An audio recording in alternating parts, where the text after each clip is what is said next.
A woman bursts through church doors, heart racing, rain-soaked, desperate to stop a wedding. But the moment she gasps, "Wait!" every head turns, because she's at the wrong wedding. The groom, a powerful CEO, just stares, then grins. "You're at the wrong wedding," he says, "but you're marrying me instead." The crowd laughs, cameras flash. By nightfall, her face is everywhere. She loses her job, her reputation, everything. Until the same CEO who started it all shows up at her door with an offer she can't refuse. But behind his charm hides grief, and behind her kindness, wounds too deep to name. And when a buried scandal ties their pasts together, they'll have to decide, is this fate or a trap disguised as love? What happens when the woman who crashed the wrong wedding becomes the only one who can save the man everyone thought had it all? Tell me in the comments where you're watching from right now, and if this story speaks to you, make sure you hit subscribe so you don't miss the next one. Eva Porter's fingers tightened around her steering wheel as she navigated the winding roads of rural North Carolina. The late afternoon sun filtered through the oak trees that lined the street, casting dappled shadows across her weathered Honda Civic. Her heart hammered against her ribs, matching the urgent rhythm of the windshield wipers as they swept away the light drizzle. "Please let me make it in time," she whispered, her voice trembling. The desperate phone call from her niece, Olivia, still echoed in her mind. Just an hour ago, she'd been settling in for a quiet evening with a cup of tea when her phone rang. "Aunt Eva," Olivia had sobbed, "I'm at St. Matthew's Chapel. I'm about to make the biggest mistake of my life." Ava knew exactly what her niece meant. The man Olivia planned to marry had left a trail of broken hearts and empty bank accounts across 3 states. The thought of her beloved niece falling victim to such a predator made Ava's stomach churn. A pothole jolted her car, sending a shock through the suspension. Ava barely noticed. Her mind raced with memories of raising Olivia after her parents' divorce, of bandaging scraped knees and soothing broken hearts. She couldn't fail her now. The spire of St. Matthew's Chapel came into view through the misty afternoon air. Eva's sensible shoes splashed through puddles as she hurried from her parking spot, clutching her cream-colored shawl against the dampness. The sound of organ music drifted through the chapel walls. The wedding march had already begun. "Oh no," she breathed, quickening her pace. Her grey hair, usually neat and practical, had started to frizz in the humidity. But appearance was the least of her concerns as she reached for the heavy wooden doors. Eva threw them open with more force than she intended. The sound echoed through the chapel like a thunderclap, and 50 heads turned in unison to stare at her. The organ music stuttered to a halt. Time seemed to freeze as Eva stood in the doorway, raindrops sliding from her shawl onto the worn stone floor. Her eyes darted to the bride standing at the altar, and her heart stopped. The young woman in white wasn't Olivia. In fact, Eva had never seen her before in her life. A warm chuckle rolled through the chapel, breaking the silence. Eva's gaze snapped to the groom, and her embarrassment doubled. The man standing at the altar was tall and distinguished, his silver hair perfectly styled, his tailored suit speaking of wealth and taste. She recognized him immediately from the business pages, Adriel Trent, the tech CEO whose company had recently opened offices in their small town.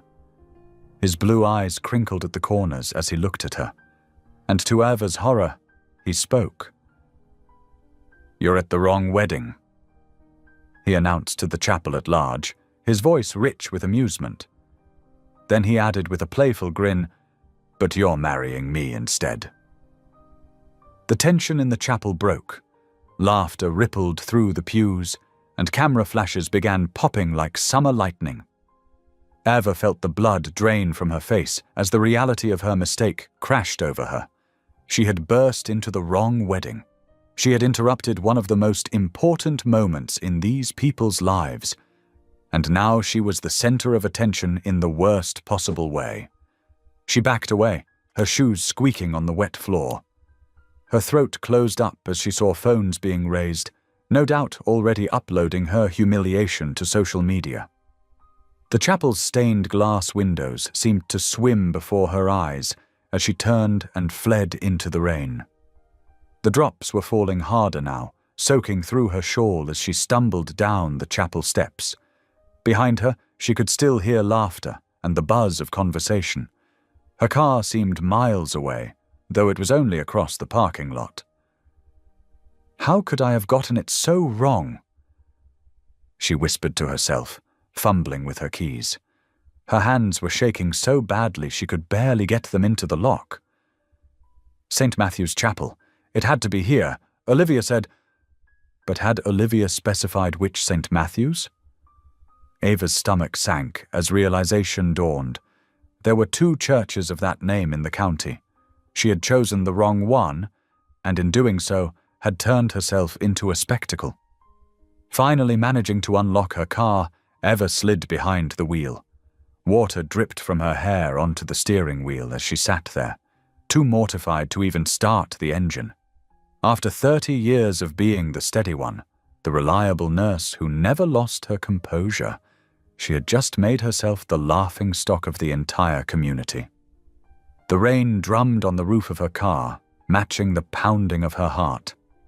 Through the blur of her windshield, she could see more guests appearing in the chapel doorway, no doubt discussing the crazy woman who had crashed their wedding. And somewhere in the county, at another St. Matthew's Chapel, Olivia was probably walking down the aisle, right now, about to make a terrible mistake. Eva's hands fell into her lap as the full weight of her failure settled over her. She had let down her niece. She had humiliated herself. And judging by the number of phones she'd seen recording, her moment of mortification would soon be spreading far beyond the chapel walls. "Please," she whispered, though she wasn't sure who she was talking to. "Please let this all be a bad dream." But the continuing patter of rain on her car roof confirmed that this was all too real. Her simple mistake hadn't just ruined her afternoon. It felt like it had ruined her life. She sat there, listening to the rain and trying to gather the courage to start her car and face whatever waited for her beyond this moment. The grey sky seemed to mirror her mood, and the chapel bells began to toll, marking another hour of what had become the most embarrassing day of Eva Porter's 55 years. Eva's modest sedan crawled through the rain-slicked streets, her knuckles white on the steering wheel. Each traffic light seemed to last an eternity, giving her too much time to replay the mortifying scene in her mind. The distinguished faces of wedding guests, the flash of cameras, and worst of all, Adriel Trent's amused smile. They all swirled in her thoughts like autumn leaves in a storm. "Please, Lord," she whispered, "let no one have recognized me." The familiar sight of her apartment complex finally appeared through the drizzle. The 3-story brick building wasn't fancy, but it had been home for the past 15 years. Right now, it looked like the most welcoming sanctuary she could imagine. Eva parked in her usual spot, gathered her damp shawl and hurried inside, keeping her head down. Once in her apartment, she kicked off her wet shoes and sank into her favorite armchair, the worn fabric familiar and comforting. The room was quiet except for the gentle patter of rain against the windows and the soft ticking of the clock her late husband had loved so much. Eva closed her eyes, trying to find peace in the silence. That's when her phone buzzed. Then it buzzed again. And again. Eva pulled it from her purse with trembling fingers. The screen lit up with notification after notification. Text messages, voicemails, social media alerts. Her heart sank as she saw familiar names. Sarah from the clinic, her church friends, even Pastor Grant. With growing dread, she opened the first message. It was a link to a video titled "Stranger Interrupts CEO's Wedding." The thumbnail showed her shocked face in perfect clarity, standing in the chapel doorway. "Oh no," she breathed, her fingers hovering over the play button. "Oh, please, no." She pressed play. The video was surprisingly clear. Someone in the front row must have had an expensive phone. There she was, bursting through the doors, the look of horror spreading across her face. And there was Adriel Trent, making his quip about her marrying him instead.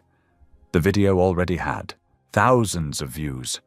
More messages flooded in. Some were sympathetic. "Eva, honey, are you okay? Girl, what happened? Praying for you." Others were less kind. "OMG, did you really crash Adriel Trent's wedding?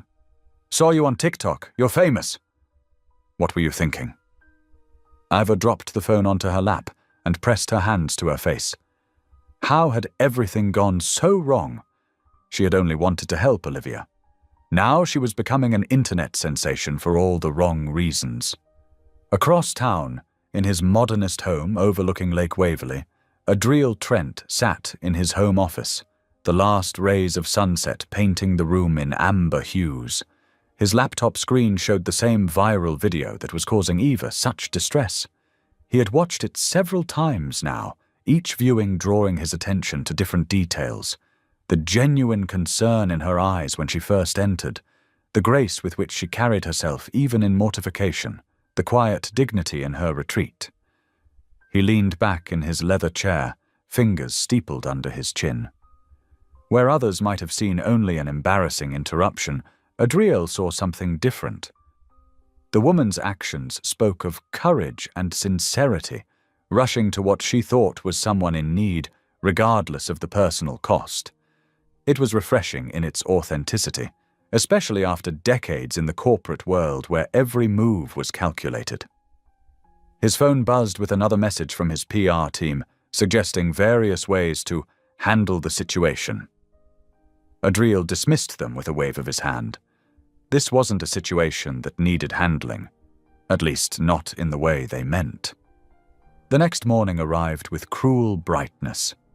Eva stood in front of her bathroom mirror, trying to gather the courage to face the day. She had barely slept, her dreams filled with endless chapel doors and pointing fingers. Her phone chimed with a message from the clinic where she worked as a hospice nurse. Her supervisor wanted to see her immediately. Eva's stomach clenched, but she straightened her shoulders. Whatever came, she would face it with dignity. The clinic's waiting room fell silent as she entered. Eyes followed her progress to the supervisor's office, whispers trailing in her wake. Mrs. Henderson, her supervisor of 10 years, sat behind her desk with an expression that mixed sympathy and frustration. "Eva, please sit down," she said, gesturing to the chair across from her. "I'm sure you know why I've called you in." Eva nodded, her hands folded tightly in her lap. "The video." "The video," Mrs. Henderson agreed with a sigh. "Eva, you're one of our best nurses. Your patients love you. But this has become a distraction we can't ignore. People are calling the clinic. Reporters are asking questions. We need to let things cool down." The words hit Eva like physical blows. "Are you firing me?" No, Mrs. Henderson quickly assured her. "But we are placing you on temporary suspension. Paid leave just until this blows over. I'm sorry, Eva, but we have to think of our patients." Eva walked out of the clinic in a daze, clutching her purse like a shield. Her phone buzzed constantly with messages from her patients, sweet, supportive messages that only made her heart ache more. "Don't worry about me, dear. I'll be fine until you're back. They can't do this to you. You're the best nurse we've ever had. Praying for you, Miss Eva. This too shall pass." She was still reading through them, tears blurring her vision, when an unknown number called. Expecting another reporter, she almost declined it, but something made her answer. "Miss Porter?" A crisp, professional voice asked. "This is Jennifer Hayes, Mr. Trent's personal assistant. Mr. Trent would like to meet with you to discuss the situation and perhaps work out a public clarification. Would you be willing to join him for coffee this afternoon?"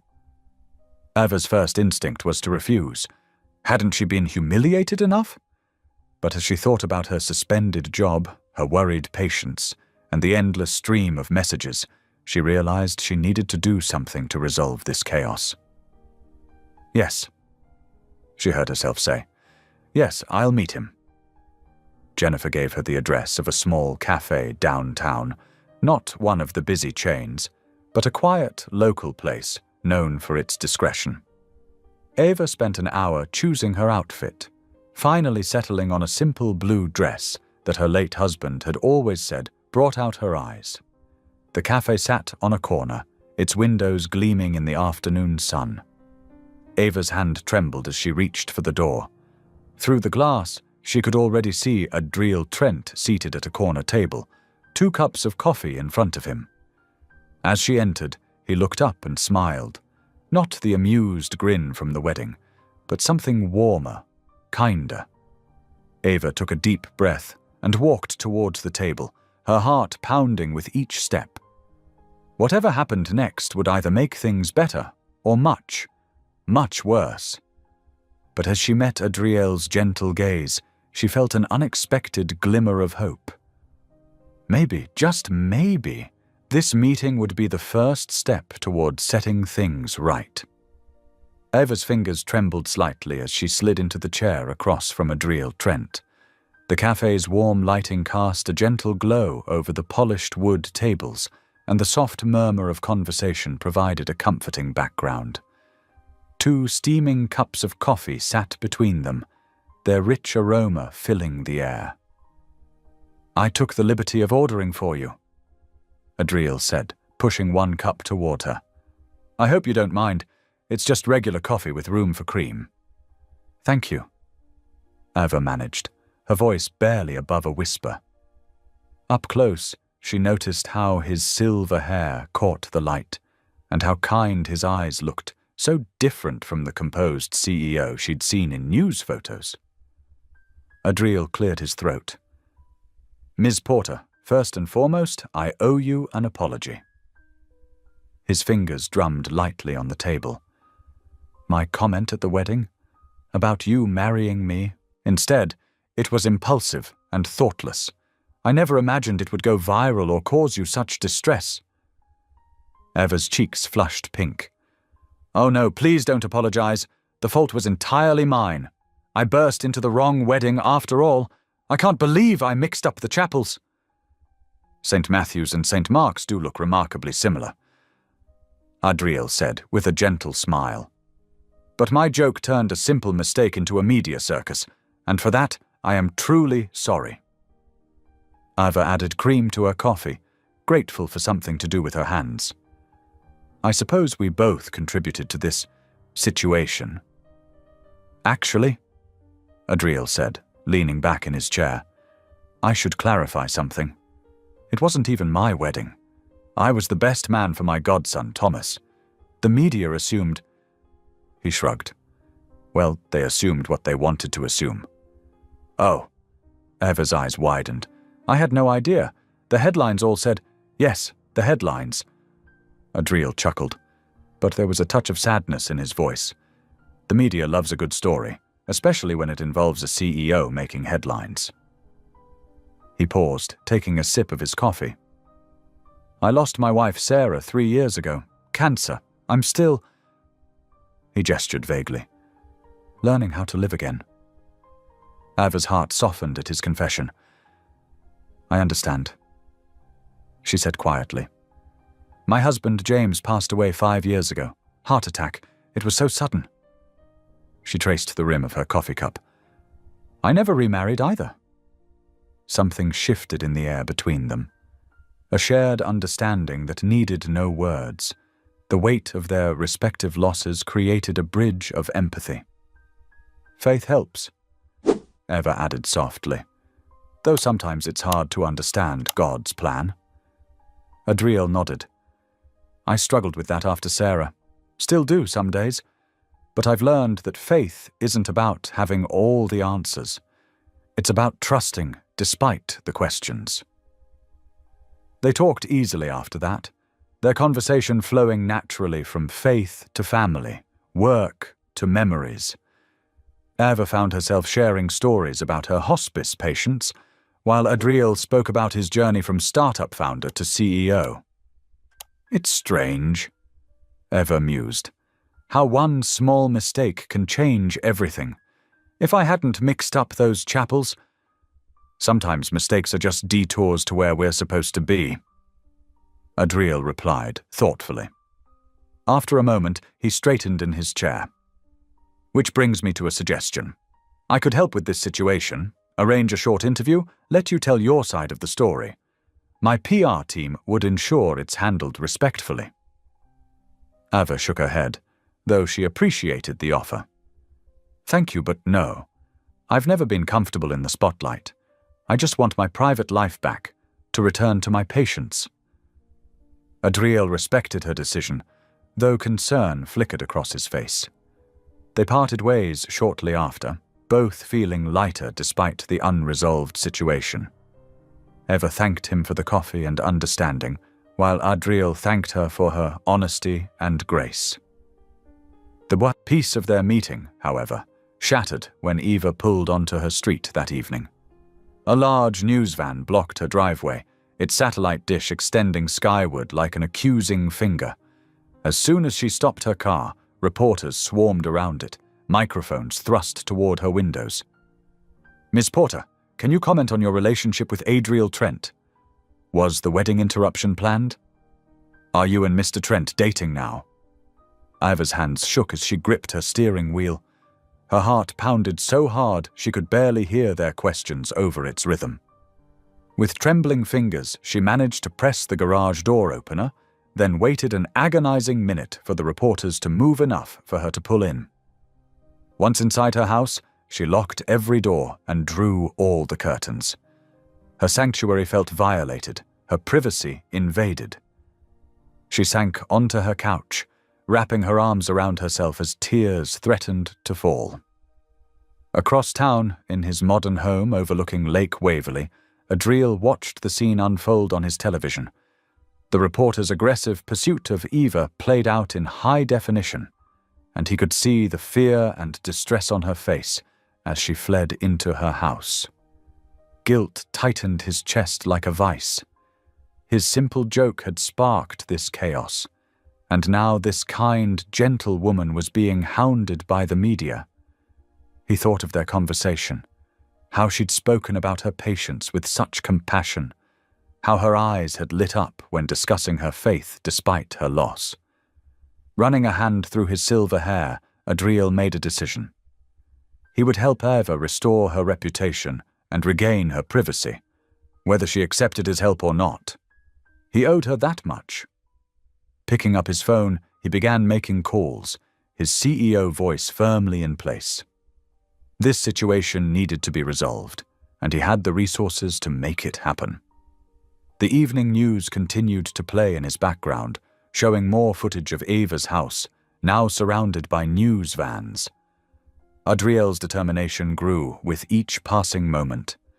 He would make this right, somehow. He had to. The morning light filtered through Eva's kitchen window, casting long shadows across her countertop, where a termination letter now lay. She read it again, though the words hadn't changed. Due to recent media disruption and its impact on our clinic's operations, we regret to inform you that your employment is terminated, effective immediately. Her hands trembled as she folded the paper and slipped it into her purse. 23 years of service ended with a single paragraph. The clinic's decision hurt, but she understood their position. The constant presence of news vans and photographers made it impossible for patients to enter quietly or maintain their privacy. At 10 o'clock, Eva walked into the clinic one last time. Her supervisor, Nancy, couldn't quite meet her eyes as she handed over a cardboard box for Eva's personal items. "I'm sorry it ended this way," Nancy murmured. "You're one of our best nurses." Eva managed a small smile. "Thank you for all the years," she said softly, beginning to clear her desk. She packed slowly, carefully wrapping the framed photos of her patients, some now gone, others still fighting. Each face held a story, a connection, a piece of her heart. The small ceramic angel a terminal patient had given her last Christmas, the handmade cards from grateful families, years of memories, all fitting into one modest box. As she carried it to her car, a reporter shouted her name from across the street. Eva quickened her pace, slides into her car, and drove home with tears blurring her vision. The afternoon sun was high when a knock at her door made her jump. Through the peephole, she saw Adriel Trent standing on her porch, looking both determined and slightly uncertain. He wore casual clothes today, khakis and a blue button-down shirt that made him seem more approachable than his usual corporate attire. Eva hesitated, then opened the door. "Mr. Trent, please call me Adriel," he said, then held up a cream-colored envelope. "May I come in? I have something important to discuss." Eva glanced at the news van still parked down the street, then stepped aside to let him enter. She led him to her small living room, where morning light streamed through lace curtains her mother had made years ago. "I heard about the clinic," Adriel said, settling into an armchair. "I'm sorry. That should never have happened." Eva sat on her couch, smoothing her skirt. News travels fast. Too fast sometimes. He leaned forward, holding out the envelope. "That's partly why I'm here. I have a proposition for you." Eva took the envelope carefully, opening it to find several typed pages. As she read, her eyes widened. It was an employment contract, offering her a position as a live-in nurse for Adriel's mother, Miriam Trent. "Your mother?" Eva looked up, surprised. Adriel nodded. "She's 78, and her health has been declining. She needs regular medical supervision, but she's stubborn about accepting help. When I saw how you handled our coffee meeting, your patience, your grace under pressure, I thought you might be perfect for the position." Eva scanned the contract again, noting the generous salary and benefits package. "This is very kind, but I couldn't possibly—" "It's not charity," Adriel interrupted firmly. "It's a chance for both of us to rewrite this story. You need employment away from the media circus, and my mother needs someone with your skills and compassion." He paused, running a hand through his silver hair. "Besides, the guest house at the estate is completely private. No reporters can access the property." Eva stood, walking to her window. The news van was still there, a constant reminder of how her life had changed. "I need time to think about this," she said quietly. "Of course." Adriel rose, placing his business card on her coffee table. "Take all the time you need. But please know, the offer is genuine. My mother really does need help, and you're exactly the kind of person she needs." After he left, Eva spent hours reading and rereading the contract. The position seemed perfect, almost too perfect. She could continue her nursing work, help someone in need, and escape the media attention. But moving into Adriel Trent's estate? It felt overwhelming. That evening, Eva knelt beside her bed as she had done every night since James passed. "Lord," she whispered, "I need your guidance. Is this the path you've chosen, or am I running away from my problems?"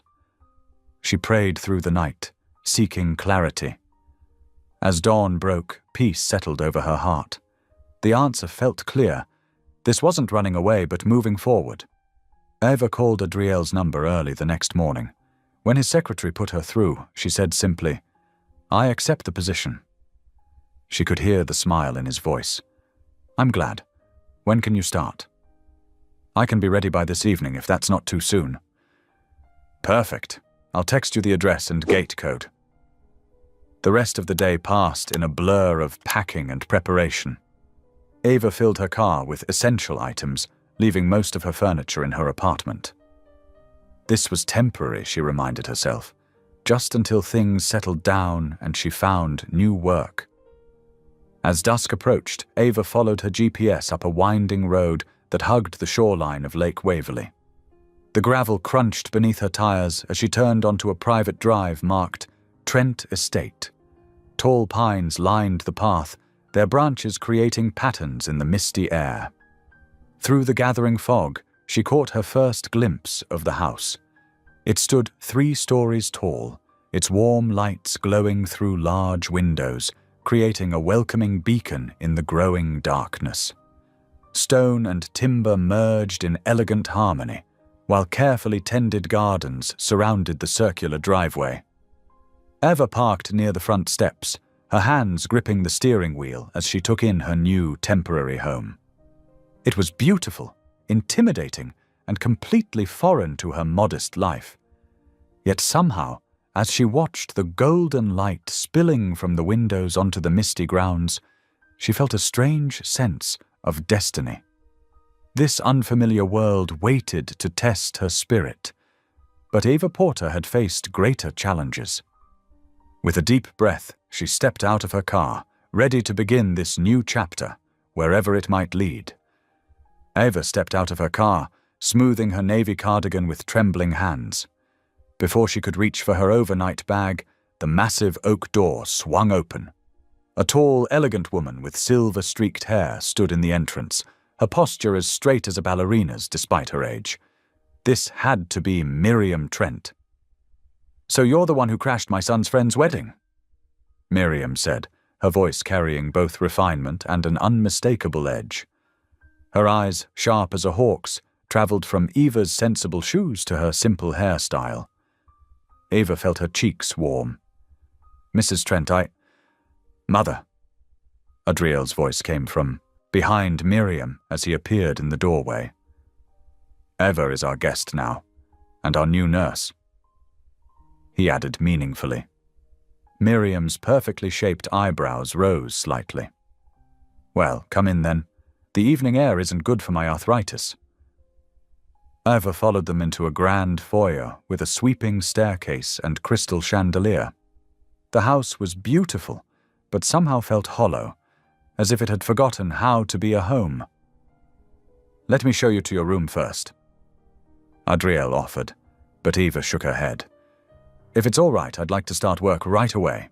Mrs. Trent, when did you last take your evening medications?" Something flickered in Miriam's eyes, surprise, perhaps respect. "Around 4 o'clock, I believe." "Then it's time for your evening dose. Would you like some tea with your pills? I noticed chamomile helps with nighttime medications."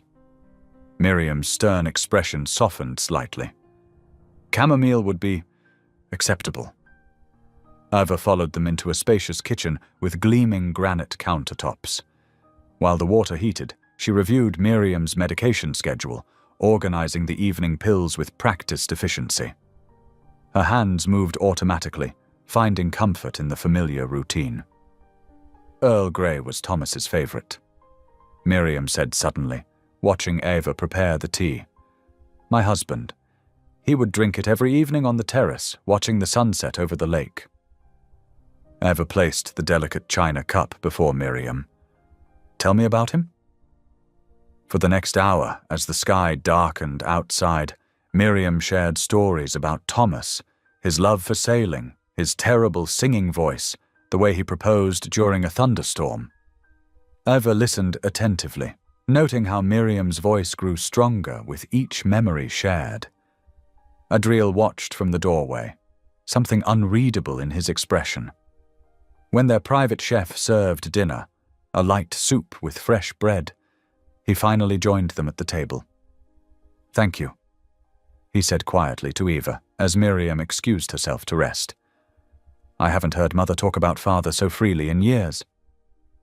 "Sometimes people just need someone to listen," Eva replied, though she noticed how the shadows under his eyes seemed deeper in the dining room's soft lighting. After helping Miriam prepare for bed, Eva finally retreated to her assigned guest room. It was larger than her entire apartment, with a bay window overlooking the lake. The moon cast silver ribbons across the dark water, creating an almost magical scene. As she unpacked her small bag, movement caught her eye. On the balcony 1 floor below, Adriel stood alone, his hands thrust deep in his pockets. His shoulders carried a weight that had nothing to do with physical burden. Even from above, Eva could see the tension in his stance as he stared out at the water. The sight struck a chord deep within her. How many nights had she stood at her own window, wearing that same posture of loss? The darkness may hide tears, but it couldn't disguise loneliness. "Lord," she whispered, moving away from the window, "please bring peace to this house, to all of us who carry grief like a shadow." She switched off the light, letting darkness and quiet settle around her. The bed was impossibly soft, the sheets carrying a fresh, laundered scent she associated with luxury hotels. Yet sleep came surprisingly easily, perhaps because exhaustion had finally caught up with her. Morning arrived with golden light streaming through the bay window and an unexpected sound. Laughter. Eva blinked awake, momentarily disoriented by the unfamiliar ceiling. The laughter came again, floating up from somewhere below. She dressed quickly in a comfortable blue dress and cardigan, following the sound and the rich aroma of coffee. In the kitchen, she found a scene that stopped her in the doorway. Adriel sat at the breakfast nook with Miriam, both of them chuckling over something. A half-empty pot of coffee sat between them, along with plates of pastries and fruit. Sunlight streamed through the windows, catching the silver in their hair and the genuine warmth in their smiles. "The coffee maker broke 3 times before I learned to use it properly," Adriel was saying, grinning at his mother. "And who taught you in the end?" Miriam asked, her eyes twinkling. "Maria from housekeeping." He admitted, "After I nearly electrocuted myself." Their shared laughter filled the kitchen again, and Eva felt something in her chest expand. It was more than just the lovely morning scene. It was the first real warmth she'd experienced since that fateful day at the chapel. Here, in this moment, the house didn't feel hollow anymore. It felt like it was remembering how to be a home. "Ava," Miriam noticed her first. "Come join us. My son makes terrible coffee, but the pastries are quite good." "I heard that about the coffee," Ava said, smiling as she took the offered seat. "Good thing I know how to make a proper pot." "Oh?" Adriel raised an eyebrow, his eyes dancing with amusement. "Is that a challenge to my coffee-making skills?" "Not at all," Ava replied innocently. "Just an observation from a professional caregiver who knows the importance of good coffee." Miriam laughed again, the sound bright and clear in the morning air. "I think I'm going to like having you here, Ava Porter." The warmth in the room seemed to grow stronger, wrapping around them like a comfortable blanket. Eva caught Adriel's eye across the table and saw her own gratitude reflected there. Sometimes the smallest moments, a shared laugh, a cup of coffee, a kind word, could begin to heal the deepest wounds. The mansion settled into a gentle rhythm over the next few days, like a heart learning to beat normally again. Eva found comfort in establishing routines that brought structure to the sprawling house. Each morning began with checking Miriam's vital signs and medications, followed by preparing a nutritious breakfast that filled the kitchen with inviting aromas. "This smells like my grandmother's kitchen," Miriam remarked one morning as Eva pulled fresh banana bread from the oven. "None of that fancy food our chef makes, just honest cooking that feeds the soul." Eva smiled, setting the loaf to cool. "My mother always said food should tell a story of love. Even simple meals can bring people together." The days unfolded with quiet purpose. Eva noticed how the staff, the housekeeper, gardener, and chef, seemed to relax around her, offering small smiles and conversation where before they'd maintained careful distance. She learned their names, their stories, the little details that made them more than just employees. Miriam's health improved steadily under Eva's care. The older woman's color brightened, her appetite increased, and her sharp wit emerged more frequently. They spent afternoons in the sunroom, where Eva would listen to stories about Miriam's late husband, tales of their courtship, their struggles, their enduring love. He was brilliant in business, Miriam shared, fingering an old photograph. But what I remember most is how he'd bring me wildflowers every Friday, even in winter. He'd drive miles to find them sometimes. Ivor noticed how Adriel would linger in doorways during these conversations, his expression soft with memory. Though he spent most days in his study managing his company remotely, he began appearing more frequently at mealtimes. The formal dining room gave way to casual meals in the kitchen nook, where conversation flowed more easily. "You've changed things," he commented one evening as Eva served a simple but fragrant chicken pot pie. "The house feels different. Different good or different concerning?" Eva asked, passing him the salt. "Good," he said quietly. "Very good." As days turned to evening, Eva often found herself drawn to the library. A magnificent room lined with floor-to-ceiling shelves and comfortable leather chairs. One particularly cool night, she entered to find Adriel sitting in the soft lamplight, holding what appeared to be old letters. He looked up, startled but not displeased. "I should warn you," he said, his voice rough with emotion. "No one's been allowed in here for the past 3 years. This was Catherine's favorite room." Ava started to retreat, but he shook his head. "Please, stay. Maybe it's time to let someone in." She settled into a chair across from him, the fireplace crackling between them. The letters in his hands were clearly well read, their edges softened with handling. "Catherine wrote these during our courtship," he explained, running a finger along the envelope's edge. "We were apart for 6 months while she studied in Europe. She wrote every week, without fail."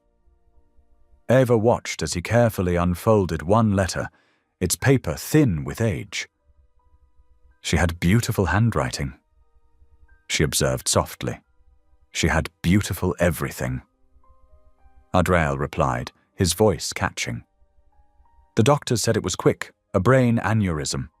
One moment she was here, planning a charity gala, and the next—" He trailed off, staring into the fire. Eva waited, letting silence create space for his grief. Finally, she spoke. "The hardest part for me was the empty side of the bed. Tom and I had this silly routine. He'd always kiss my forehead before turning out the light. For months after he passed, I couldn't bring myself to turn off the lamp." Adriel looked up, recognition in his eyes. "The little things." He agreed. "Catherine used to leave sticky notes everywhere, reminders, jokes, little drawings. I kept finding them months after. I think I still have every one." "I understand," Eva said gently. "When grief feels too heavy, faith was my only anchor. I'd pray not for the pain to stop, but for the strength to carry it." "Did it help?" he asked, genuinely curious. "It did. Not right away and not in the way I expected, but eventually I learned that grief is really just love with nowhere to go. Prayer gave it somewhere to flow." The fireplace popped and crackled, sending warm shadows dancing across the walls of books. From upstairs they could hear Miriam's voice, softly humming an old hymn. "Amazing Grace." The familiar melody floated down, wrapping around them like a comforting embrace. Adriel carefully folded the letter, returning it to its envelope.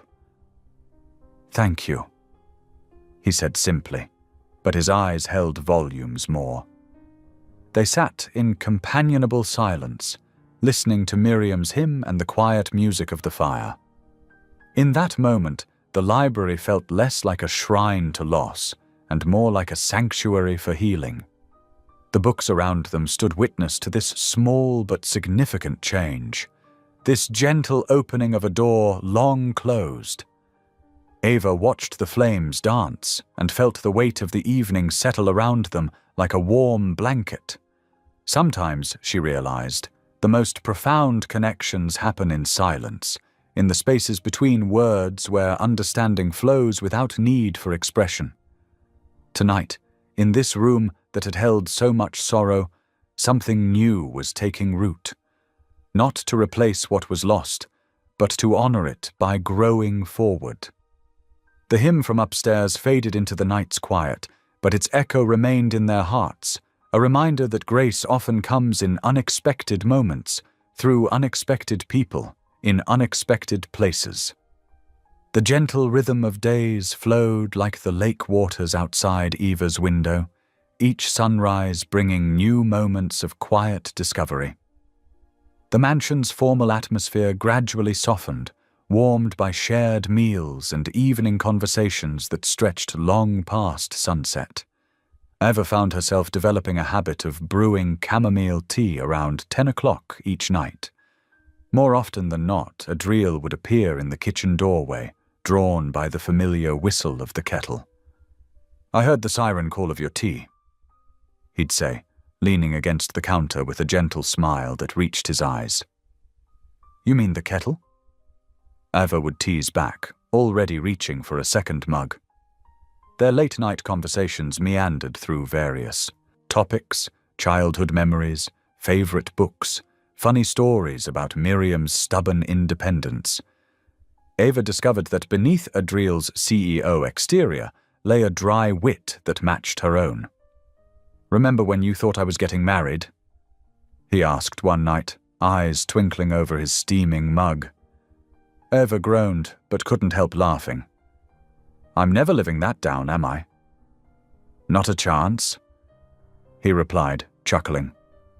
"Though I must say it was the most memorable wedding interruption I've ever witnessed.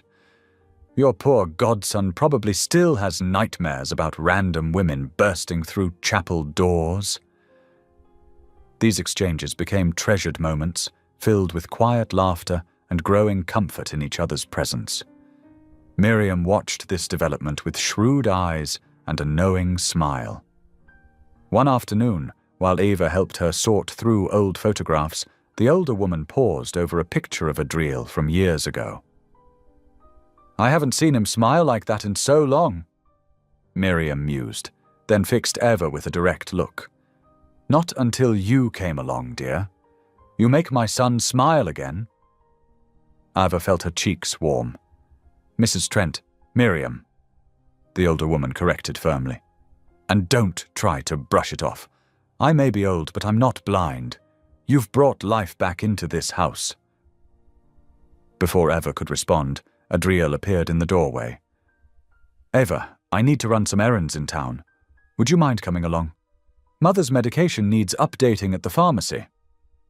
"Of course," Eva replied, grateful for the distraction from Miriam's knowing gaze.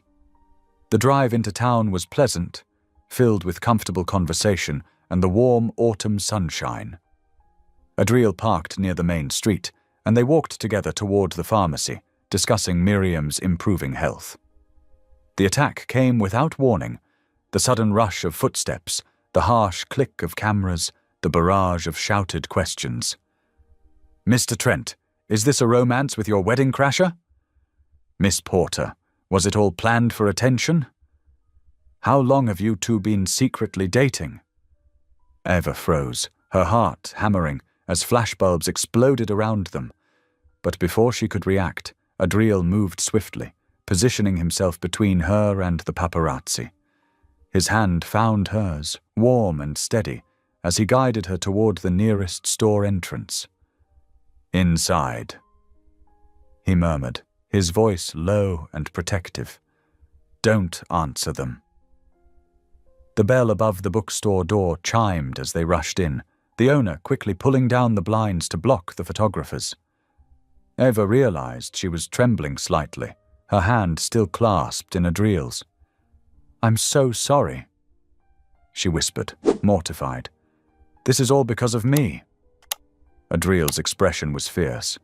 "No, this is because some people have nothing better to do than harass others for profit." His thumb traced a gentle circle on the back of her hand, and Eva suddenly realized they were still holding on to each other. They both looked down at their joined hands, then slowly, reluctantly, let go. They waited in the bookstore for nearly an hour, browsing shelves and making quiet conversation until the paparazzi dispersed. The owner, a kind elderly man, brought them coffee and assured them the back exit would be clear when they were ready to leave. That evening, after dinner was cleared and Miriam had retired upstairs, Eva found Adriel in his study. "I wanted to thank you," she said softly, "for today, for protecting me like that." He looked up from his desk, his expression gentle but troubled. "You don't deserve any of this, Eva. None of it. Losing your job, being hounded by reporters, having your life turned upside down because of one misunderstanding." The way he looked at her made her breath catch, concern and something deeper, something that made her pulse quicken. The air between them seemed to shift, charged with unspoken words and tender possibility. Later that night, Eva stood at her bedroom window, gazing out at the moonlit lake. Her hand still tingled where Adriel had held it, and her heart was doing strange things in her chest.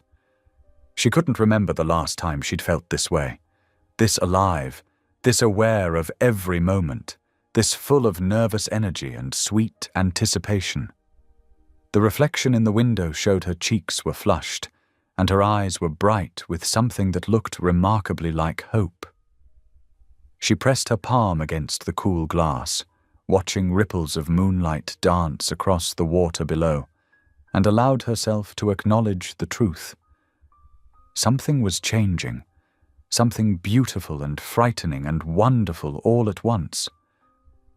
The night air whispered through her open window, carrying the scent of late-blooming jasmine from the garden below. Somewhere in the house, a clock chimed midnight, but Eva felt more awake than ever, her heart pounding with the realization that life could still surprise her with new beginnings, even when she least expected them. Eva stood before the mirror in her room, hardly recognizing herself. The blue dress she'd borrowed from Miriam draped elegantly over her curves, its deep sapphire color making her eyes seem brighter, more alive. A week had passed since that day in town with Adriel, and now here she was, preparing for his company's annual charity gala. "It's just for show," she whispered to her reflection, smoothing the silk fabric with trembling hands. "To quiet the rumors." But even as she said it, her heart fluttered traitorously. Earlier that week, Adriel had approached her in the garden, his manner almost shy. "Eva, I have a favor to ask," he'd said, watching her arrange fresh flowers for Miriam's room. "My company hosts an annual fundraiser, a gala for children's education. Would you consider attending with me?" When she'd hesitated, he'd quickly added, "It might help silence some of those persistent rumors if we appear together, showing there's nothing scandalous between us." His eyes had held hers for a moment too long. Just as friends, of course. Now, as she fastened a simple pearl necklace, another loan from Miriam, Eva remembered how easily she'd said yes, despite her misgivings. A soft knock at her door startled her from her thoughts. "Come in," she called, expecting Miriam. Instead, Adriel stood in the doorway, resplendent in a perfectly tailored tuxedo. His eyes widened slightly as he took in her appearance. "Eva," he breathed, "you look beautiful." She blushed, ducking her head. "It's Miriam's dress. She has excellent taste." "The dress is lovely," he agreed, "but that's not what I meant." He offered his arm. "Shall we?" The drive to the Grand Waverley Hotel was quiet, filled with anticipation. Eva watched the city lights blur past her window, trying to calm her nerves.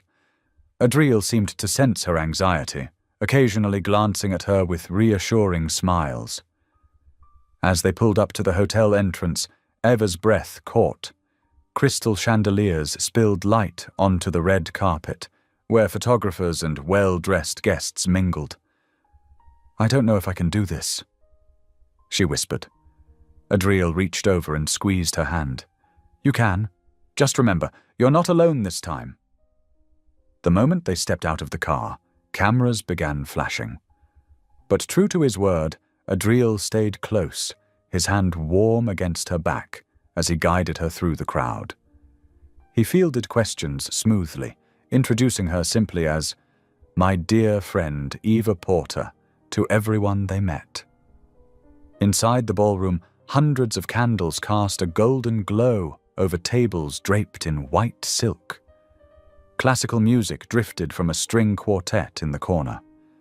Eva felt like she'd stepped into a fairy tale, complete with her very own. She caught herself before finishing that thought. Throughout dinner, Adriel kept her engaged in conversation, making sure she never felt out of place among the executives and socialites at their table. He shared little jokes with her between courses, making her laugh despite her nervousness. When the dancing began, Eva watched couples glide onto the floor, admiring their graceful movements. She jumped slightly when Adriel's hand appeared before her. "May I have this dance?" he asked softly. I'm not very good at this," she admitted. His eyes crinkled with warmth. "Neither am I. We can be terrible together." She laughed and took his hand, letting him lead her to the dance floor. The quartet was playing something slow and sweet, and Adriel drew her gently into his arms. His hand settled respectfully at her waist, while hers rested on his shoulder. As they began to move, the world seemed to fade around them. Eva found herself lost in Adriel's eyes, forgetting about the cameras, the whispers, everything but the way he held her, like she was something precious. "You know," he murmured, just loud enough for her to hear, "I've been thinking about that day you burst into the chapel." Eva groaned softly. "Must we remember that?" His lips twitched. "Maybe you were at the right wedding after all." Their laughter mingled softly in the space between them, but there was something meaningful in his words that made Eva's heart skip. She noticed how his hand had tightened slightly on her waist, how his eyes held a warmth that had nothing to do with friendship. They danced through 3 more songs before Eva needed a break. Adriel led her to a quiet balcony overlooking the hotel's gardens, where the cool night air helped calm her flushed cheeks.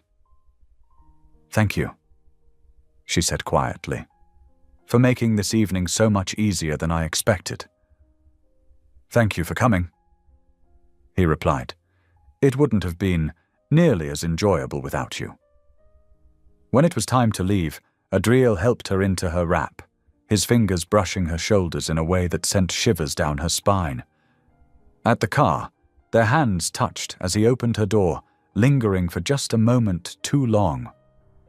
Eva felt that touch all the way home.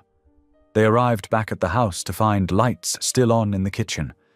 Miriam sat at the table, 3 steaming mugs of cocoa arranged before her. "I thought you might like something warm before bed," she said innocently, but her eyes sparkled with knowing amusement as she took in their formal attire and Eva's glowing cheeks. "Don't look at me like that," Eva protested with a laugh, sinking into a chair. "Like what, dear?" Miriam asked, the picture of innocence. "I'm simply enjoying my cocoa and the company of 2 people who look remarkably happy this evening." Eva caught Adriel's eye across the table and quickly looked down at her mug, but she couldn't hide her smile. Her heart was full of something warm and bright, something that felt dangerously like possibility. They sat together in the kitchen, sipping cocoa and sharing quiet conversation about the evening. Eva noticed how Adriel's eyes kept finding hers, how his smile seemed softer than usual. Miriam watched them both with maternal satisfaction, occasionally hiding her knowing smirks behind her mug. When Eva finally headed upstairs to her room, she carried with her the memory of Adriel's arms around her as they danced, the warmth of his hand in hers, and the way he'd looked at her under the glittering lights of the ballroom. She carefully hung Miriam's blue dress in her closet, running her fingers over the silk one last time. The night had been perfect. More than perfect. It had been real. Eva woke to golden sunlight streaming through her window, still wrapped in the magical feeling from the previous night. She stretched contentedly, remembering how it felt to dance in Adriel's arms. But when she reached for her phone to check the time, her peaceful morning shattered. Dozens of notifications lit up her screen. Messages, voicemails, and news alerts flooded in. Her hands trembled as she opened the first link, and her heart dropped. Widowed CEO in love with the wedding crasher. Publicity stunt confirmed? The headline screamed across her screen in bold letters, accompanied by photos from the gala. There she was, dancing with Adriel, his hand on her waist, both of them smiling. In any other context, the pictures would have been beautiful. Now they felt like evidence in a prosecution. Eva scrolled frantically through the article, her chest tightening with each paragraph. Anonymous sources claimed she had orchestrated everything from the wedding interruption to her current position in the Trent household. They painted her as a calculating social climber who had manipulated a grieving widower for fame and fortune. Ms. Porter strategically targeted Mr. Trent, one unnamed source claimed. The viral video was just the beginning of her plan to infiltrate his life and company. Another article quoted a close friend of Adriel's. He's not thinking clearly. This woman has taken advantage of his kindness and vulnerability. The board is rightfully concerned. Eva's phone buzzed with a text from her sister. Are you okay? It's all over the news. Before she could reply, she heard a car door slam outside. Rushing to the window, she saw Adriel's black sedan in the driveway. His normally perfect posture was rigid with tension as he strode towards the house. Eva hurried downstairs, still in her nightgown with a robe hastily thrown over it. She found Miriam in the kitchen, looking worried as she watched the news on her tablet. "Oh, Eva," Miriam said softly. "What horrible things they're saying." The front door opened with such force it rattled the pictures on the walls. Adriel stormed in, his tie loosened and his silver hair disheveled. He looked exhausted and furious. "The board suspended me," he announced without preamble, "pending investigation into improper conduct and potential manipulation of company image for personal gain." "Adriel, I'm so sorry," Eva started. "I never spoke to any reporters. I would never—" "There are protesters outside headquarters." He cut her off, pacing the kitchen. "Accusing me of exploiting you for publicity, or you of exploiting me, depends which side you ask. My PR team can't control the narrative. Stocks are dropping. Partners are threatening to pull out." "Son." Miriam tried to interject, but Adriel wasn't finished. 25 years, he said, his voice rough. 25 years building this company, my reputation. Everything I've worked for is being questioned because... He stopped abruptly, running a hand through his hair. Eva felt sick. "Because of me," she finished quietly. His silence was answer enough. "Maybe you didn't talk to the press," he finally said, not meeting her eyes. "But your presence here, it's costing everything I've built." The words hit Eva like physical blows. She wrapped her arms around herself, trying to hold in the pain. Just hours ago, they had been dancing, laughing, sharing something that felt like possibility. Now it lay in ruins at their feet. "I understand," she whispered. She turned to Miriam, who looked heartbroken. "I'll pack my things." "Eva, wait!" Miriam called, but Eva was already heading upstairs, tears threatening to fall. In her room, Eva moved mechanically, folding clothes and gathering belongings. She could hear Miriam and Adriel arguing downstairs, their voices rising and falling like waves. She tried not to listen, focusing instead on packing everything she'd accumulated during her weeks here. The blue dress from the gala hung in her closet like a reminder of everything that could have been. She carefully returned it to Miriam's room, smoothing the fabric one last time.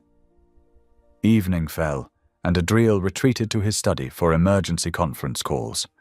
Eva heard him talking late into the night, his voice tight with controlled frustration as he tried to salvage his company's reputation. Around 3 a.m, when the house was silent except for the tick of the grandfather clock in the hall, Eva carried her bags downstairs. She placed them by the door, then went to the kitchen to write her goodbye. Her hand shook as she put pen to paper. "Dear Miriam and Adriel, thank you for opening your home to me when I needed it most. Miriam, you've become more than a patient. You're a dear friend, and I'll miss our talks and your wisdom. Please take care of yourself. Adriel, I never meant to cause such chaos in your life. I'm grateful for your kindness and protection, but I understand why it has to end. I hope in time, your life and work return to normal. With deepest gratitude, Eva." She placed the letter on the kitchen counter where they would find it in the morning. For a moment, she stood in the quiet kitchen, remembering all the meals shared here, the laughter, the growing warmth between them all. The sky was just beginning to lighten as Eva loaded her car. She took one last look at the house, its windows dark except for Adriel's study. Even now, he was working to fix the damage her presence had caused. As she drove down the long gravel driveway, tears finally spilled down her cheeks. The morning sun, usually so hopeful, felt like it was mocking her as it blurred through her tears. She had no destination in mind, just away. Away from the chaos she'd caused, away from the pain in Adriel's voice, away from another chance at love that had slipped through her fingers like morning mist. The headlines would probably continue, but at least now they would show her leaving. Maybe that would help Adriel salvage what remained of his reputation. Maybe that would be enough. Eva merged onto the highway just as dawn broke fully over the horizon, leaving behind the lakeside house and all its broken promises. She didn't allow herself to look back.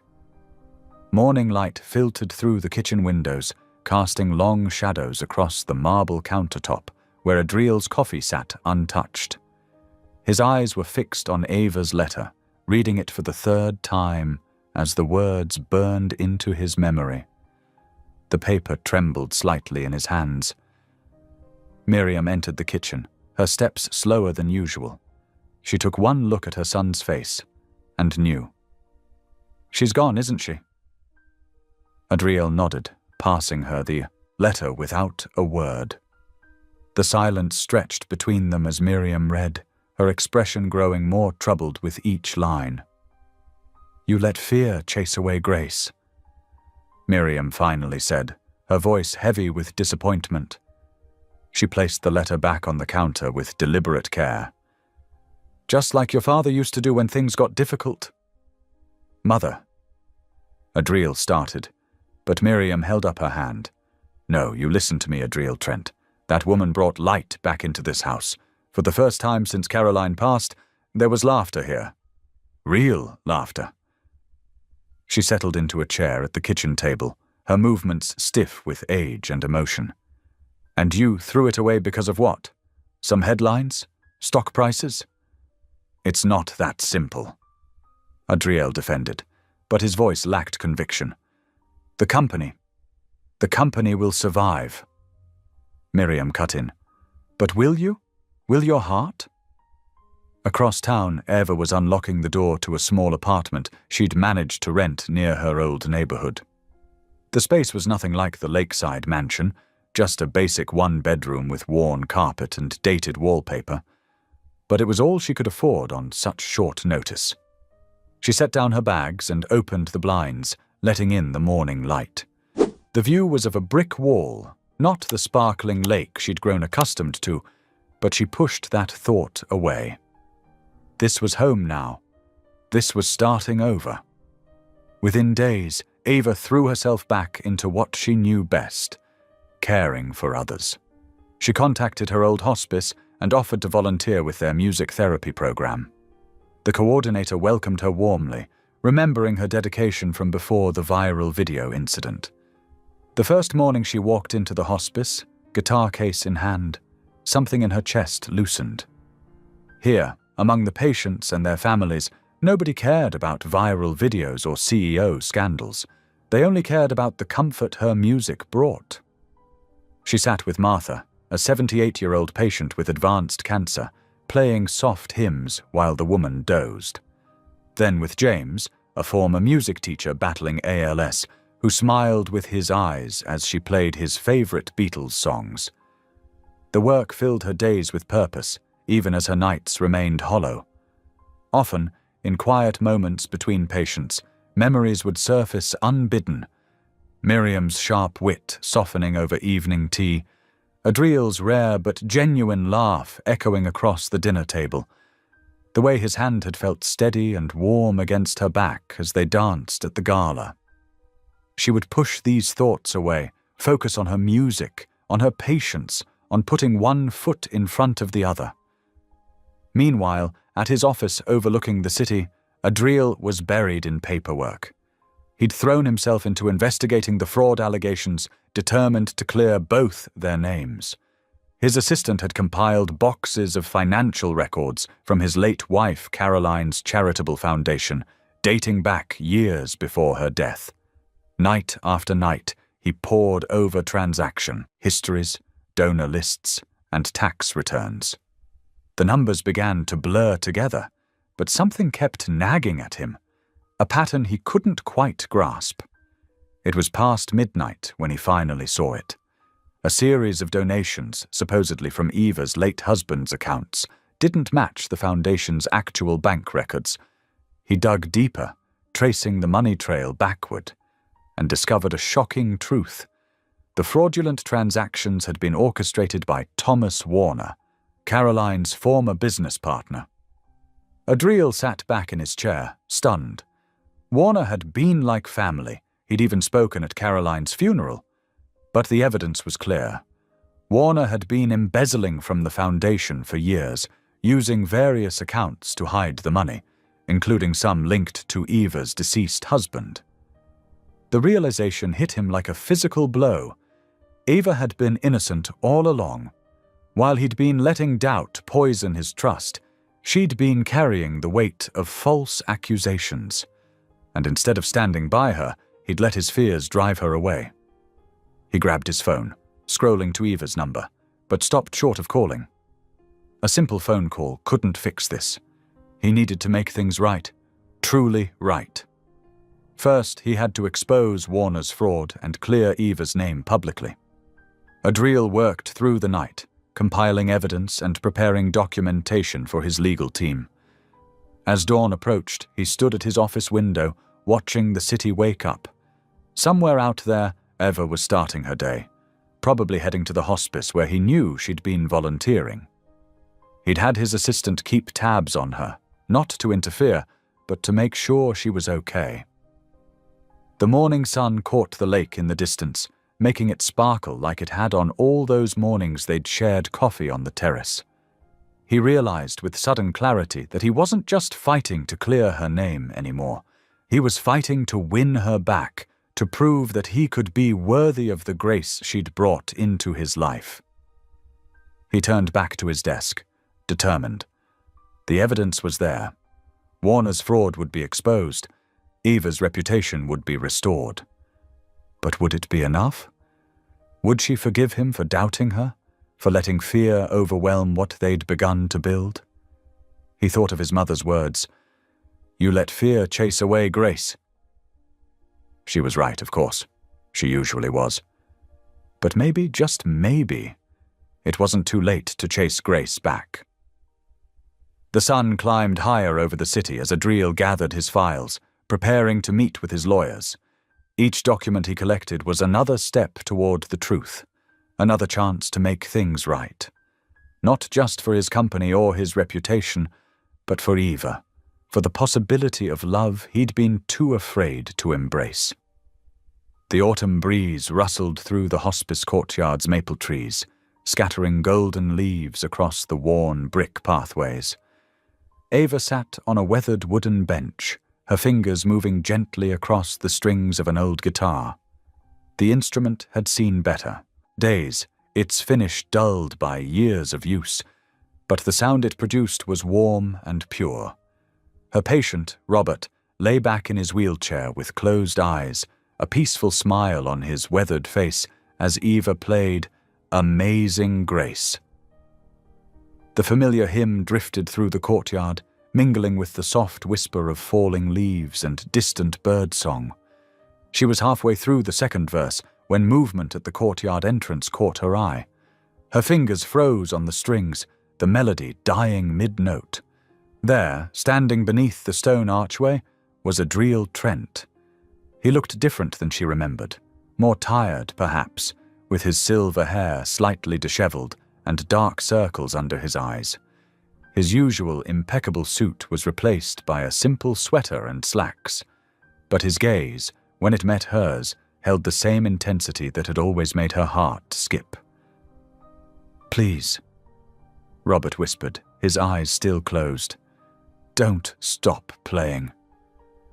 Ava forced her trembling fingers back to the strings, though she could barely remember the notes. Adriel remained by the archway, waiting respectfully as she finished the hymn. Each second felt like an eternity, her awareness split between the music and his presence. When the last note faded, Robert opened his eyes and smiled. "Thank you, Miss Eva. That was beautiful as always." A nurse appeared to wheel Robert back inside, leaving Eva alone with Adriel in the quiet courtyard. She carefully placed the guitar in its case, using the familiar motions to steady her nerves. Adriel stepped closer, his shoes crunching softly on scattered leaves. "You still play beautifully," he said, his voice rough with emotion. "I remember hearing you practice late at night when you thought everyone was asleep." Ava's hand stilled on the guitar case latches. "Why are you here, Adriel?" He moved to the bench, maintaining a careful distance. "Because I owe you the truth, and an apology that's long overdue." She finally looked up at him fully, noting the exhaustion in his face, the way his shoulders carried a weight she hadn't seen before. "The truth about what?" "Everything." He pulled a folder from his messenger bag. 2 weeks ago, I discovered who really orchestrated the fraud. Thomas Warner, Caroline's former business partner. He'd been embezzling from the foundation for years, using various accounts as cover, including some linked to your late husband's name. Ava's breath caught. "What?" Adriel opened the folder, showing her documents filled with highlighted transactions and annotated bank records. He created a perfect paper trail to implicate innocent people if anyone ever started asking questions. The official retraction was published this morning in every major newspaper. He handed her a newspaper clipping. "Your name has been completely cleared." Tears blurred Eva's vision as she scanned the headline. Tech CEO uncovers $1 million fraud. Wedding crasher incident revealed as unrelated. The article detailed Warner's scheme and explicitly stated that both Ava Porter and her late husband had been falsely implicated. "I was wrong," Adriel continued, his voice trembling. "So terribly wrong to doubt you, to let fear and suspicion poison what we were building. You were right to walk away." Ava wiped her eyes with shaking hands. "I didn't want to be right. I wanted to be wrong about all of it, about having to leave, about us being too broken to—" "We're not broken," he interrupted gently. "At least, not anymore." He shifted closer on the bench, though still not touching her. "These past weeks without you, I've realized something, Ava. I can't walk without you anymore. The house is empty. The music is gone. Even Mother misses your terrible jokes." A wet laugh escaped Ava's lips. "My jokes aren't terrible. They're awful." He smiled, then grew serious again. "But they made us laugh. You made us live again, Ava. You brought light back into our home, and I was too blind with fear to protect it." Eva set the newspaper aside, her heart aching with the weight of possibility and fear. "Adriel, what if we're just two broken people clinging to each other? What if that's all this is?" He shook his head, and his hand moved as if to take hers before stopping just short. "No, Eva. We're two healed hearts that finally met in the right place. Maybe that's what all this was about. Not just a wrong door, but a right moment, a chance to find grace again, together." The autumn breeze swirled around them, carrying the sweet scent of fallen leaves and distant wood smoke. Eva stared at their almost touching hands on the bench between them, remembering all the quiet moments, the shared laughter, the gradual warming of frozen hearts. She thought of Miriam's knowing smiles, of late-night conversations over tea, of the way music had filled the empty spaces in that big house by the lake. She didn't answer him. Not yet. But she didn't turn away either. Instead, she stayed there in that moment of possibility, feeling the warmth of his presence beside her, listening to the whisper of falling leaves and the distant echo of hope. The autumn days settled into a gentle rhythm. Every morning, like clockwork, Adriel's silver Tesla would quietly pull into the hospice parking lot. He never made a fuss about his arrival, simply appearing with 2 cups of coffee from the local cafe, one black for himself, and one with a splash of cream for Eva. The staff quickly grew accustomed to his presence. He wasn't the commanding CEO here, just a man in rolled-up sleeves, helping wherever he could. He'd carry supplies, organize paperwork, or simply sit with patients who needed company while Eva attended to others. "You don't have to do this," Eva told him one Tuesday morning as they walked the sunlit corridor together. "I know you have a company to run." Adriel smiled, his eyes crinkling at the corners. "The board insisted I take some personal time. Besides, I'm learning more here than I ever did in the boardroom." They fell into an easy routine of sharing lunch in the hospital cafeteria. The food wasn't fancy, nothing like the gourmet meals they'd shared at the lake house, but somehow the simple sandwiches and soup tasted better when shared across a small table in comfortable silence. Sometimes they'd talk about the patients, sharing stories of courage and grace they witnessed daily. Other times they'd just sit quietly, watching the autumn leaves dance past the windows. The weight of their past misunderstandings gradually lifted with each shared meal, each small kindness, each moment of quiet understanding.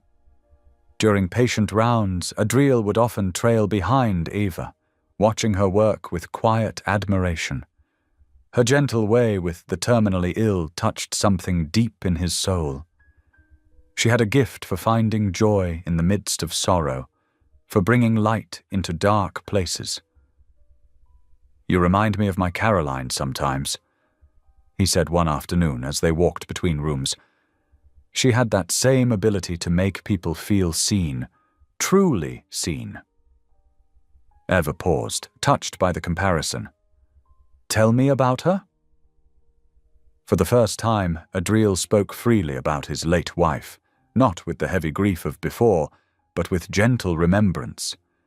They talked while checking supplies, their conversation flowing naturally between past and present. The chapel became their sanctuary during quiet moments. Sometimes they'd find each other there during breaks, sitting in comfortable silence in the warm light, filtering through stained glass. Eva would often hear Adriel's whispered prayers, no longer filled with anger or confusion, but with gratitude and hope. Every few days, a package would arrive from Miriam, always containing homemade cookies wrapped in wax paper and a handwritten note. "The house misses your voice," one read. Another simply said, "Come home soon," with a small heart drawn in the corner. Eva kept every note, tucked safely in her locker. Each one felt like a thread pulling her back towards the lake, toward the place where her heart had begun to heal. The days grew shorter, and autumn painted the world in rich golds and deep reds. One evening, as Ava was finishing her shift, Adriel appeared in her office doorway. "Have dinner with us tonight," he said softly. "Mother's making her famous vegetable soup, and she won't take no for an answer."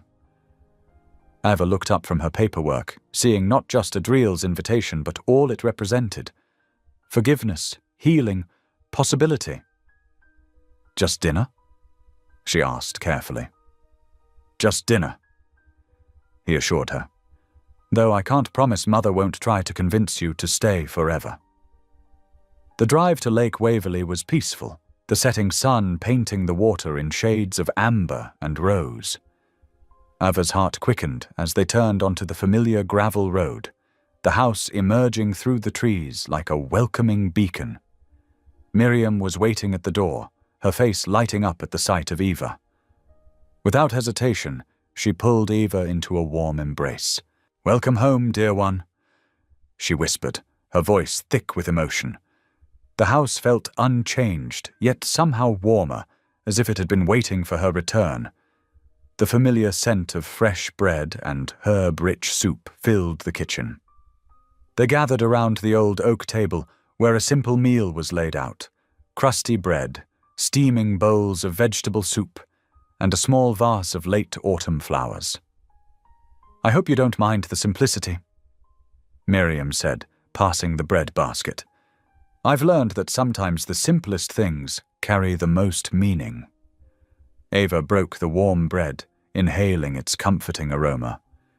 "It's perfect," she said softly. "All of it." They ate slowly, sharing stories and quiet laughter. The tension that had marked their last meal together was gone, replaced by something softer, more genuine. Miriam regaled them with tales of her younger days, her eyes twinkling with mischief. As Ava helped clear the dishes, Miriam touched her arm gently. "You know," she said, "I need to thank you." "Thank me? For what?" Miriam's eyes grew misty. "For bringing God back into this house. We had forgotten how to pray, how to hope. You reminded us." Ava felt tears prick at her own eyes. "I think God was always here," she said. "Sometimes we just need help remembering where to look." A soft laugh escaped Miriam's lips. "Well, he certainly knew what he was doing when he sent you through that wrong door." Ava glanced towards the living room, where Adriel was building a fire in the hearth. The warm glow illuminated his face, softer now than she'd ever seen it. She realized, with sudden clarity, that maybe she had never truly left this place. Not in her heart, where it mattered most. The evening wrapped around them like a comfortable blanket, full of quiet moments and gentle conversation. As they sat together in the firelight, sharing tea and watching the flames dance, Ava felt something settle in her soul, a peace she'd been searching for without knowing it.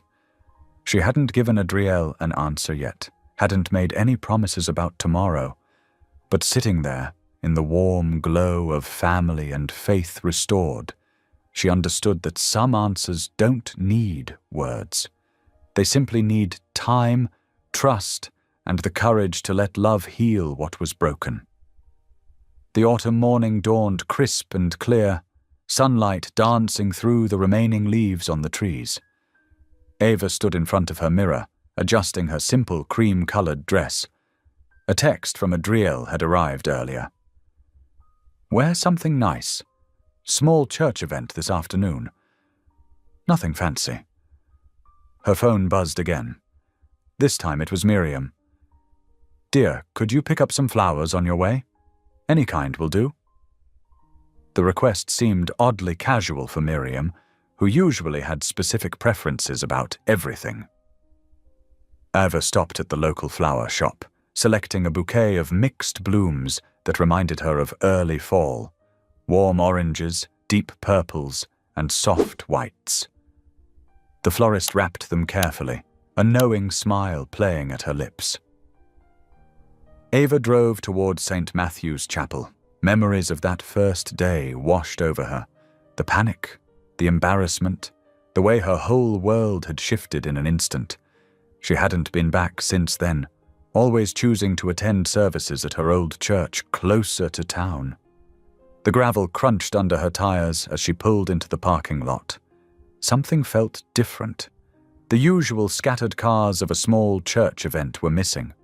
Instead, she recognized vehicles belonging to the hospice staff, some of Adriel's employees, and even her old colleagues from the clinic. Her heart began to race.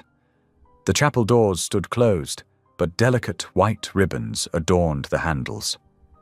The same kind of ribbons she'd seen that day, months ago, when she'd burst through those doors into the wrong wedding. Ava's hands trembled as she gathered her purse and the flowers. Before she could reach for the door, it opened from within. Miriam stood there, elegant in a powder blue dress, her eyes sparkling with joy. "Perfect timing, dear," she said, taking the flowers. "Though we already have plenty." She gestured inside, where Eva could now see the interior was transformed. Sunlight poured through the stained glass windows, casting rainbow patterns across pews lined with fresh flowers, the exact same arrangement from that first wedding day. "Miriam," Eva whispered, her voice catching. "What's happening?" The older woman simply squeezed her hand. "Sometimes the wrong door leads exactly where you're meant to be." Soft organ music began to play, not the traditional wedding march, but rather the gentle hymn Eva often played for her patients at the hospice. Her feet carried her forward without conscious thought, past the smiling faces of friends and colleagues. And there, at the altar, stood Adriel. He wore a simple charcoal suit, his silver hair catching the colored light from the windows. His expression was tender, full of something Eva had seen growing over these past months, but had never dared to name. As she reached the front of the chapel, he stepped forward, taking both her hands in his. The familiar twinkle appeared in his eyes as he spoke. "You're at the wrong wedding," he said softly, his voice carrying in the hushed space. Then, with a gentle smile that held all the love in the world, he added, "But you're marrying me instead." Tears spilled down Ava's cheeks as understanding dawned. This wasn't just a recreation of their first meeting. It was a redemption of it, a transformation of that moment of embarrassment into something beautiful. "Ava Porter," Adriel continued, his own eyes growing misty. "That day you crashed through these doors. You didn't just interrupt a wedding. You broke down walls I'd built around my heart. You showed me that faith isn't about control or certainty. It's about trust and grace." He reached into his pocket, producing a simple gold ring. "I'm not asking you to finish someone else's story anymore. I'm asking you to start a new one, with me." His voice grew thick with emotion. "Will you marry me?" Eva could barely see through her tears, but her heart had never been clearer. "Yes," she whispered, then louder, "Yes." The gathered congregation burst into applause and cheers. Miriam dabbed at her eyes with a handkerchief, beaming with maternal pride. Through the stained glass windows, the afternoon sun seemed to shine even brighter, as if heaven itself was celebrating. Adriel slipped the ring onto her finger, a perfect fit. Eva noticed an inscription inside. "Right place, right time, right love." "When?" she managed to ask through happy tears. "How did you plan all this?" "I've been planning it since that night you came back for dinner," he admitted. "I knew then that God hadn't made a mistake that first day. He'd given us both a second chance at love. We just needed time to recognize it." The pastor stepped forward, smiling warmly. "Well," he said, "since we're all here, and the bride has said yes, shall we make this official?" Ava looked around at the chapel filled with loved ones, at Miriam's joy-filled face, at the man who had gone from stranger to soulmate in the most unexpected way. This time there was no confusion, no embarrassment, no need to run. This time she was exactly where she belonged. "Yes," she said clearly, squeezing Adriel's hands. "I think it's about time we had the right wedding in the wrong chapel." The pastor opened his Bible, and the afternoon light streamed through the windows, painting everything in colors of promise and possibility. As he began to speak, Ava caught Adriel's eye and saw in his expression everything she'd ever hoped to find. Love, faith, and the certainty that sometimes life's biggest mistakes can lead to its greatest blessings. The same flowers, the same chapel, but a completely different story. One of redemption, of second chances, of love that grows not from perfect moments, but from the beautiful mess of real life. As Ava stood there, holding hands with the man she would marry, she understood that God's plans often look nothing like our own, but they're always, always better. The late afternoon sun painted golden streaks through the chapel windows as the ceremony began. Ava and Adriel stood before the altar, their hands clasped together, surrounded by the warm glow of candlelight and the loving faces of their closest friends and family. Miriam sat proudly in her wheelchair in the front row, dabbing at her eyes with an embroidered handkerchief. She wore an elegant powder blue dress that matched the flowers decorating the pews, her silver hair swept up elegantly. The joy radiating from her face seemed to light up the entire chapel. The pastor's voice rang clear and warm through the intimate space. "We gather here today to witness something extraordinary. A love story that began with what seemed like a mistake, but was actually divine providence in disguise." Quiet laughter rippled through the small congregation. Eva felt Adriel squeeze her hands gently, his eyes twinkling with that special warmth she'd grown to cherish. When the time came for vows, Adriel spoke first, his voice steady but full of emotion.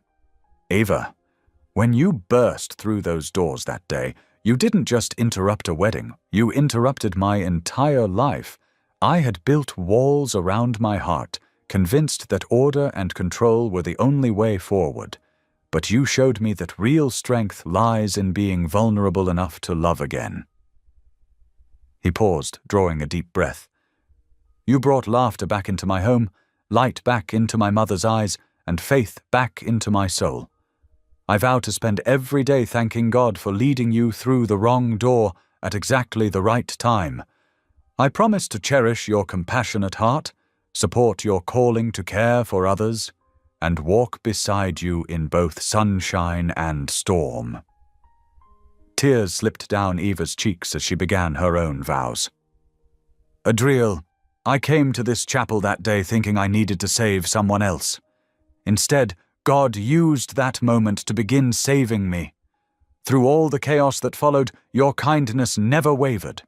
You offered shelter when I was lost, understanding when I was hurt, and grace when I needed it most." Her voice grew stronger as she continued.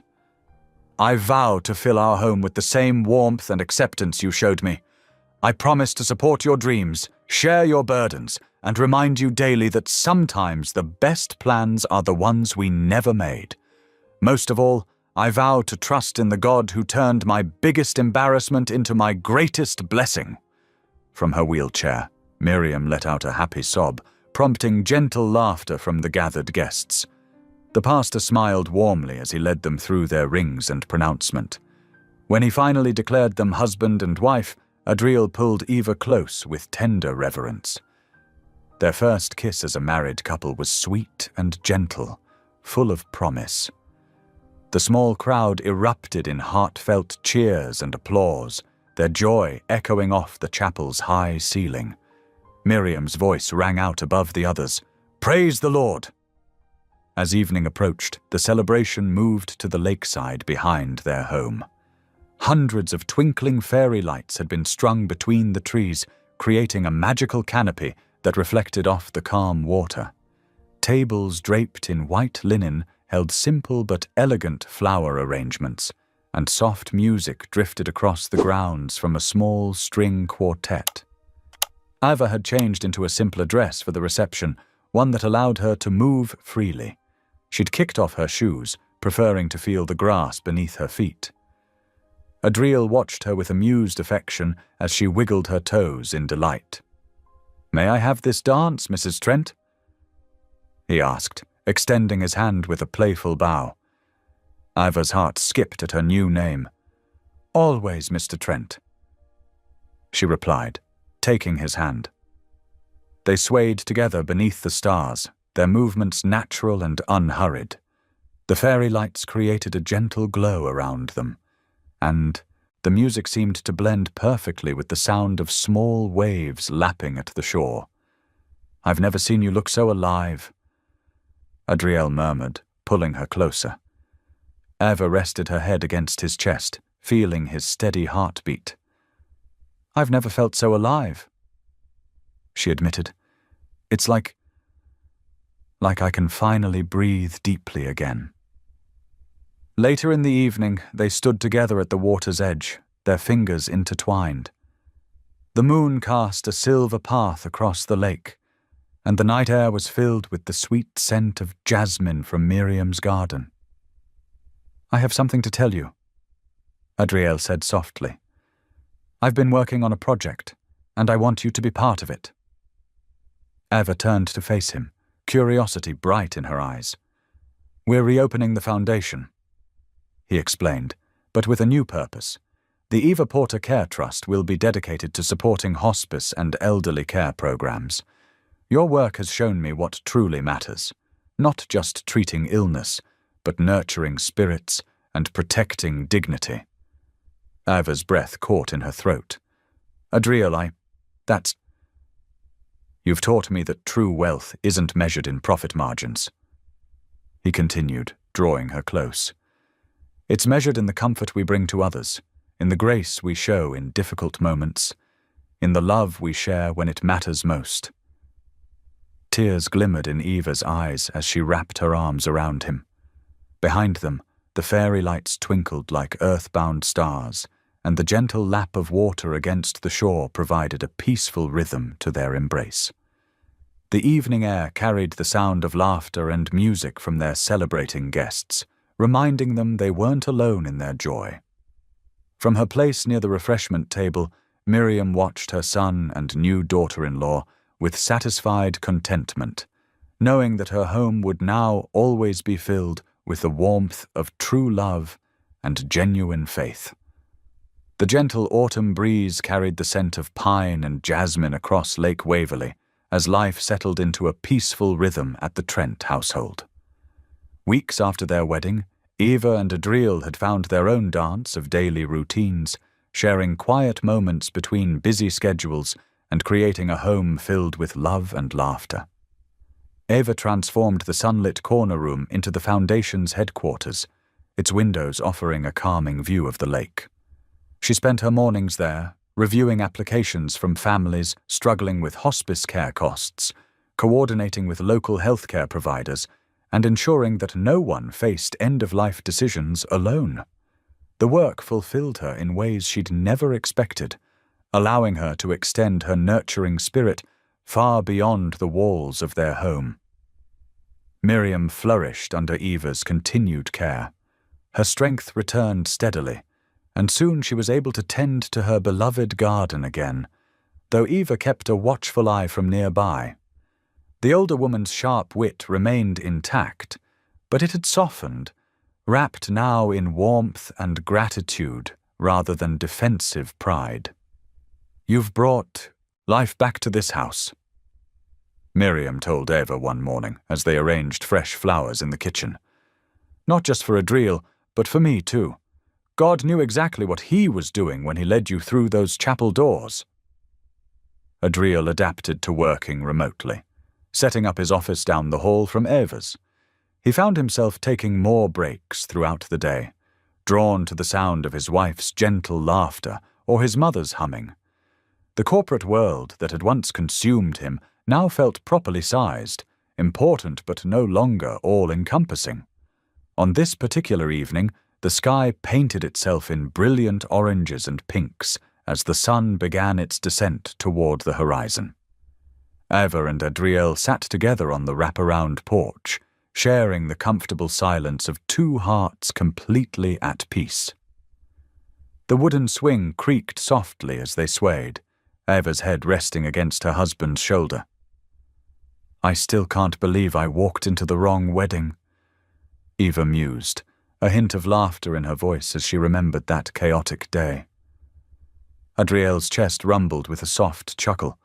His arm tightened around her shoulders as he pressed a gentle kiss to her temple. "No, love, you walked into the right life."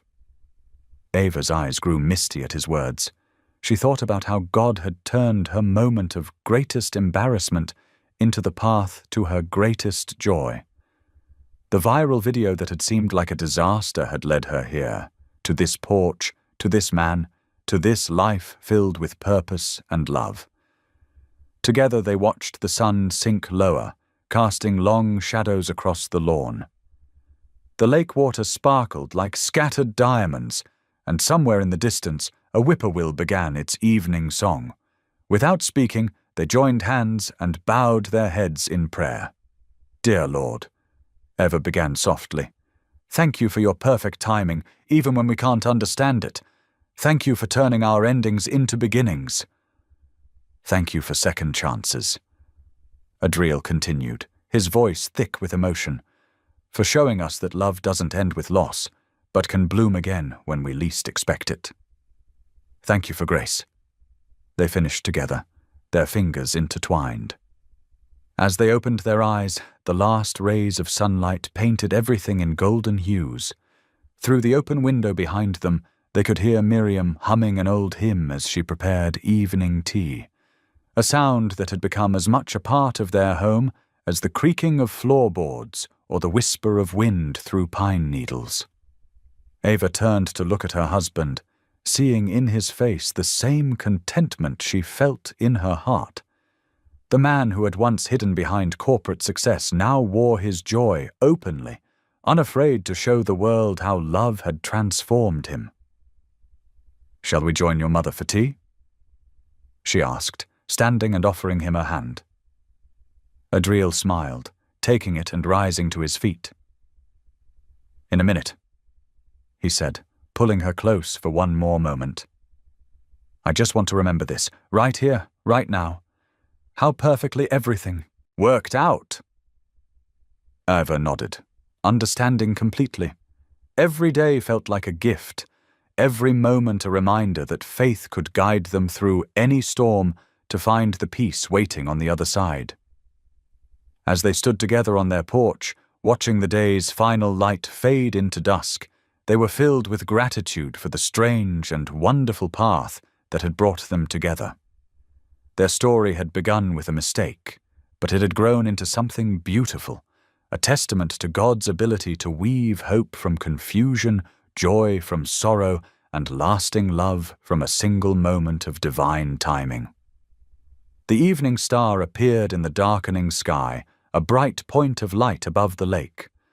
Its reflection shimmered on the water, a heavenly reminder of the light that had guided them to each other. With hearts full of thankfulness, they turned toward the warm glow of their home, ready to embrace whatever new blessings tomorrow might bring. Thank you for being here. If something in this story stayed with you, I'd love to see you again. Subscribe, and tomorrow I'll bring you another story crafted with heart.